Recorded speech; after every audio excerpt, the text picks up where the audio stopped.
आउज़ुबिल्लाहिमिनश्शैतानिर्रजीम बिस्मिल्लाहिर्रहमानिर्रहीम। शुरू अल्लाह के पाक नाम से जो बड़ा मेहरबान और नहायत रहम वाला है। अस्सलाम वालेकुम, कैसे हैं जी आप सब? उम्मीद है आप सब ठीक-ठाक होंगे, जहाँ भी होंगे हैप्पी होंगे। क्या आप भी सिर्फ 5 मिनट या 10 मिनट के अंदर खस्ता और फूले हुए आलू के चिप्स बनाना चाहते हैं? तो आज मैं आपके साथ बहुत ही आसान की जो रेसिपी है वो शेयर करूँगी, जिससे आपको जो टाइम भी है वो भी बचेगा और बहुत ही खस्ता किस्म के जो आलू के पकोड़े हैं वो बन के रेडी होंगे, फूले-फूले से, जिसको देखने में भी बहुत प्यारे लगेंगे और खाने में भी। तो आइए हम वीडियो को स्टार्ट करते हैं। बिस्मिल्लाहिर्रहमानिर्रहीम। सबसे पहले आपने एक बाउल के अंदर 1 कप बेसन ले लेना है। उसके बाद हमने हाफ़ कप से थोड़ा-सा कम चावलों का आटा ऐड कर दिया है इसके अंदर। चावलों के आटे से बहुत ही ज़्यादा क्रिस्पी बनेंगे। 1 टीस्पून हम इसके अंदर सफ़ेद ज़ीरा ऐड करेंगे। हस्बे ज़ायक़ा हम इसके अंदर नमक ऐड करेंगे। बिल्कुल 2 से 3 चुटकियाँ मैंने इसके अंदर लाल मिर्च पाउडर ऐड किया है। 1 टीस्पून मैं इसके अंदर कुटी हुई लाल मिर्च ऐड करूँगी। इससे बहुत ही प्यारा फ्लेवर आएगा और इसका जो कलर है वो भी बहुत प्यारा लगेगा, यानी कि देखने में भी बहुत प्यारे लगेंगे। अब बस हमने इसमें इतनी ही चीज़ें ऐड करनी है, हम इन सब चीज़ों को अच्छे से मिक्स कर लेंगे। उसके बाद हम इसके अंदर हस्बे ज़रूरत जो है वो पानी ऐड कर लेंगे। मैंने यहाँ पे हाफ़ कप से थोड़ा सा कम पानी ऐड किया है। हमें जो बैटर की कंसिस्टेंसी है वो बहुत ज़्यादा पतली नहीं चाहिए, यानी कि ना बहुत ज़्यादा थिक होना चाहिए, ना ही हमें बहुत ज़्यादा रनी बैटर चाहिए। हमें बस मीडियम इसकी कंसिस्टेंसी चाहिए। चावलों का आटा हमने इसलिए ऐड किया है, उससे जो हमारे आलू के पकोड़े हैं वो बहुत ज़्यादा क्रिस्पी बन के रेडी होंगे और बहुत ही मज़े की क्रंच आएगा इसके अंदर। तो जी यहाँ पे हमने बैटर को अच्छे से मिक्स कर लिया है और मैं आपको इसकी कंसिस्टेंसी भी अब दिखा देती हूँ कि हमें कितना चाहिए। और आप सब मेरी ये वीडियो किस कंट्री या सिटी से वॉच कर रहे हैं, मुझे कमेंट बॉक्स में ज़रूर बताएं। तो जी अल्हम्दुलिल्लाह इसकी कंसिस्टेंसी परफेक्ट हो चुकी है। इसके बाद हम इसके अंदर 3 चुटकियाँ जो है वो, यानी कि 3 पिंच हम इसके अंदर मीठा सोडा ऐड करेंगे और 2 पिंच मैंने इसके अंदर ऑरेंज फूड कलर ऐड किया है। ये ऑप्शनल है, अगर आप चाहें तो आप ऐड कर लें, वरना आप इसको स्किप भी कर सकते हैं।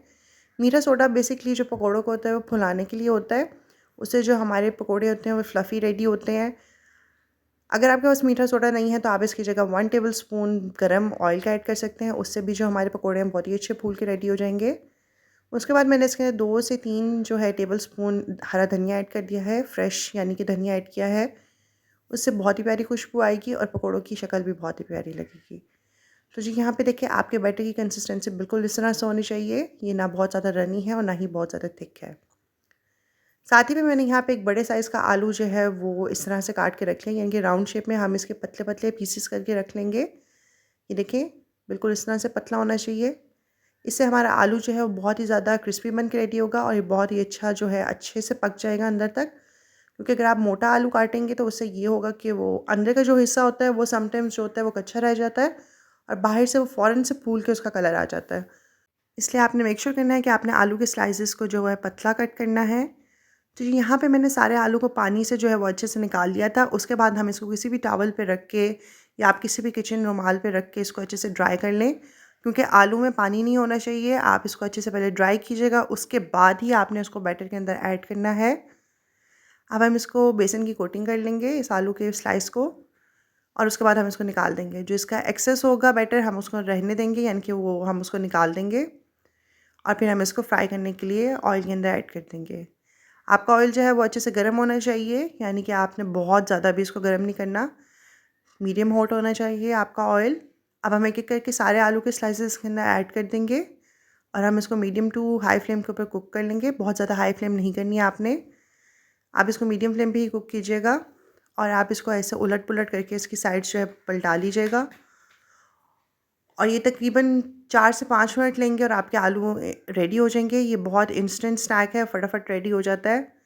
और फिर हम इसको जो है वो किसी भी स्ट्रेनर में या फिर आप किसी भी छाननी में निकाल लें, जिससे इसका ऑयल जो है वो हमने निकाल देना है अच्छे से। और उसके बाद आप इसको किसी भी टिश्यू पे रखें ताकि इसका बाकी जो ऑयल है वो भी निकल जाए और उसके बाद आप इसको सर्विंग डिश में सर्व करें।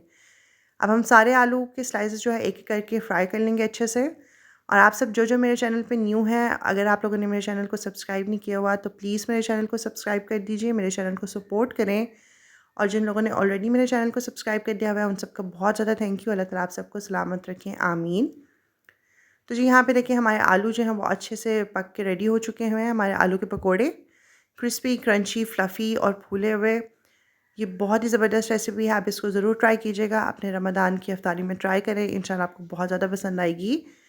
तो जी मुझे उम्मीद है कि आपको मेरी रेसिपी ज़रूर पसंद आई होगी। अगर आपको मेरी रेसिपी पसंद आई है तो आप मेरे चैनल को सब्सक्राइब कर दीजिए, मेरे चैनल को सपोर्ट करें और इस वीडियो को लाइक करना मत भूलिएगा। इस पे कमेंट भी करें और इसको शेयर भी करें। अल्लाह ताला हम सबकी दस्तरखान में बरकतें डालें, हम सबको अपनी ईमान में रखें। अपना बहुत ज़्यादा ख्याल रखिएगा और ऐसी मज़ीद अच्छी और ईज़ी रेसिपीज़ के लिए मेरे चैनल को सब्सक्राइब कर दीजिए। फिर मिलते हैं एक न्यू रेसिपी के साथ। अल्लाह हाफ़िज़।